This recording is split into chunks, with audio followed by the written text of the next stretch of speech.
নকশালবাড়িতে দুর্ঘটনার কবলে পড়ল কুম্ভের গাড়ি। ঘটনায় মৃত 1, আহত 12।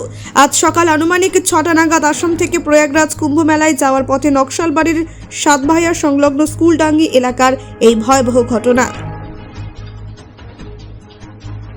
এটা আমি শুনলাম কি এই টুলগেট পার হয়ে আসতেছিল, মানে পিকআপটা? হ্যাঁ, পিকআপটা টুলগেট পার হয়ে আসতেছিল, বড় গাড়িটা ওদিক থেকে আসছে। বড় গাড়িটা লরিটা ড্রাইভারটা ঘুমাইছিল, স্যারে ঘুমাই থেকে আইসে এই গাড়িটাকে ডাইরেক্ট মারি। গাড়িতে কতজন ছিল শুনছেন? ওইটা শুনতে পারলাম না, ড্রাইভার ছিল, ড্রাইভারটাকে আমরা সবাই মিলে বার করলাম। যতগুলো এখানকার গ্রামবাসী আছে স্কুলটা নিয়ে সবাই মিলে বার করলো। কোথায় নিয়ে যাওয়া হলো? নিয়ে গেলো আমাদের নকশালবাড়ি নদী। কোন জায়গায় ঘটনা? এটা স্কুল নাকি? কি নাম আপনার? আমার নাম রমজান।